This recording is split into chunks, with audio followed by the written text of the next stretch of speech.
ইসরায়েলে একের পর এক মিসাইল ক্ষেপণাস্ত্র হামলা, ধোঁয়ায় ঢেকেছে তেল আভিভ। এই মুহূর্তে সেই ছবি দেখতে পাচ্ছেন।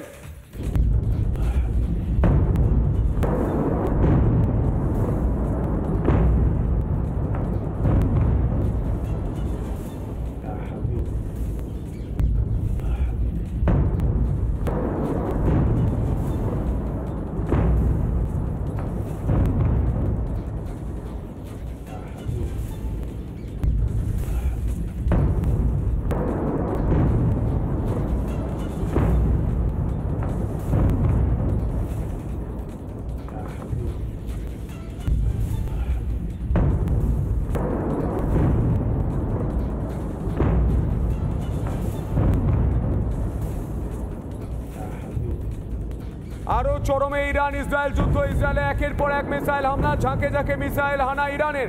ঘন ঘন মিসাইলে কান ফাটানো শব্দ আর আকাশে আগুনের গোলা। ঘুম কেড়ে নিয়েছে সাধারণ মানুষের। শুনশান ইসরায়েলের রাস্তা।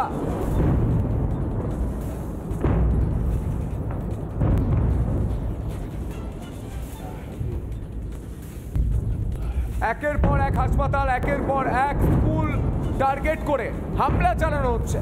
ইরানের তরফ থেকে ইসরায়েলের স্কুল, হাসপাতাল সব জায়গায় হামলা চলছে।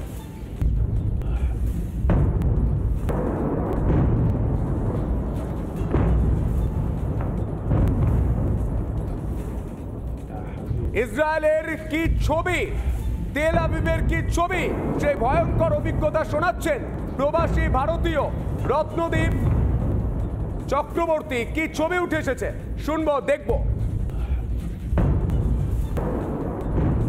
আমি এই মুহূর্তে তেল আভিভ শহরে আছি এবং তেল আভিভ থেকে 8 থেকে 9 কিলোমিটার দূরে হোলন বলে একটি শহরে ইরানের একটা মিসাইল পড়ে একটা স্কুল ভেঙে গেছে এবং স্কুলের সামনে যে নাগরিকরা থাকতো তাদের বাড়িও অনেকটাই ভেঙে গেছে এবং দুখানা নাগরিক আহত হয়েছেন এবং একটি নাগরিক গুরুতরভাবে আহত হয়েছেন।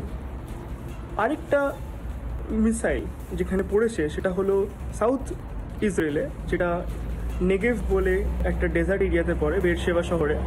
সেখানে সুরক্ষা হসপিটাল বলে একটা হসপিটালে ডিরেক্টলি মিসাইলটা পড়ে কিন্তু অনেকেই গুরুতরভাবে আহত হয়েছেন এবং যে সংখ্যাটা আমরা এখন অবধি বুঝতে পারিনি। আশেপাশে কোনো কিন্তু মিলিটারি অফিস বা মিলিটারি স্ট্রাকচার ছিল না, সিভিলিয়ান এরিয়াতে ছিল এবং ইরানের মিসাইলটা ওখানেই জেনে শুনে টার্গেট করা হয়েছে। এবার আশেপাশের এলাকাটা কেমন লাগছে একবার দেখা যাক। এর থেকে একটু কিন্তু আমি দেখতে পাচ্ছি যে বেশি গাড়ি ঘোড়া চলছে। কালকে রাত্রিবেলা থেকে দুখানা কিন্তু বার আমাদের সাইরেন এখানে তেল আভিভে দেখেছি বেজেছে। প্রথমবার 12টার সময় রাত্রিবেলা এখানে লোকাল টাইমে বেজেছে এবং সেইটাই যতটা আমরা জানতে পারছি খুব কম সংখ্যায় মিসাইল এসেছিল। কিন্তু তারপরের যেটা আমরা মিসাইল দেখলাম সকাল 7টা নাগাদ আজকে, সেইটা কিন্তু অনেকটাই বড় একটা মিসাইলের সংখ্যা এসেছে ইসরায়েলে।